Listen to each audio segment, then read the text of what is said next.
In the quiet town of Pine Lake, there lived a man named Samuel. Samuel was a kind and gentle man who lived alone in a small cottage in the middle of town. He was known for his love of nature and his skill in gardening, and he spent most of his days tending to his beautiful flowers and plants. One day, while working in his garden, Samuel suddenly collapsed. His neighbors rushed to his aid and called for an ambulance. The paramedics arrived quickly and rushed Samuel to the hospital, but despite their best efforts, they could not revive him. After 7 minutes of trying, the doctors reluctantly declared Samuel dead. The news of Samuel's passing spread quickly through the town, and his neighbors mourned the loss of such a beloved member of their community. They gathered at his cottage, bringing flowers and candles to pay their respects. But as night fell and the town slept, something miraculous happened. Samuel's body stirred, and he opened his eyes. To everyone's astonishment, Samuel was alive. The doctors were at a loss to explain it, but Samuel's heart was beating, and he was breathing on his own.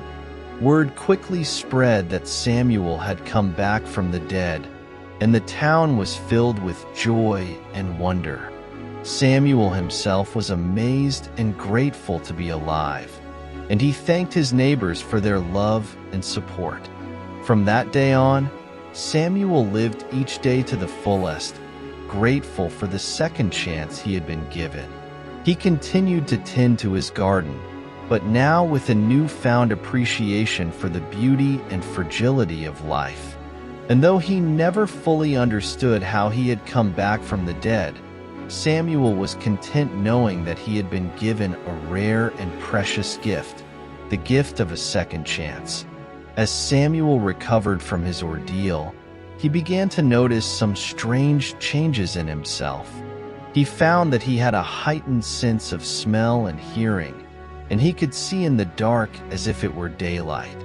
At first, he thought it was just his imagination, but as the days passed, he realized that something extraordinary had happened to him.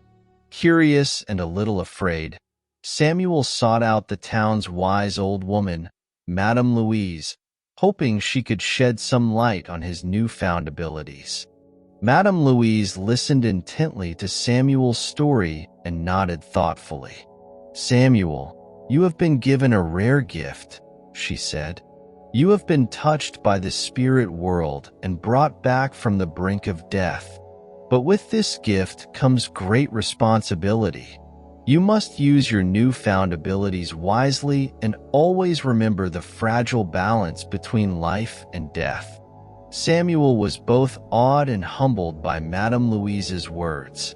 He vowed to use his gift for good and to cherish every moment of his newfound life.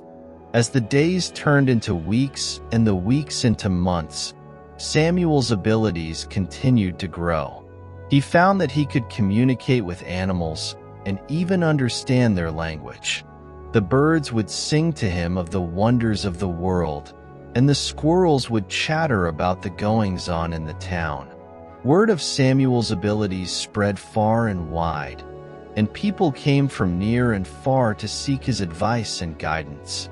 He became known as the Wise Man of Pine Lake, and his cottage was always open to those in need. But despite his newfound fame, Samuel remained humble and kind, always willing to help those less fortunate than himself. He knew that he had been given a second chance at life, and he was determined to make the most of it. And so, Samuel lived out the rest of his days in peace and contentment, surrounded by the beauty of nature and the love of his friends and neighbors. He never forgot the day he had been declared dead and come back to life, and he was forever grateful for the gift of a second chance.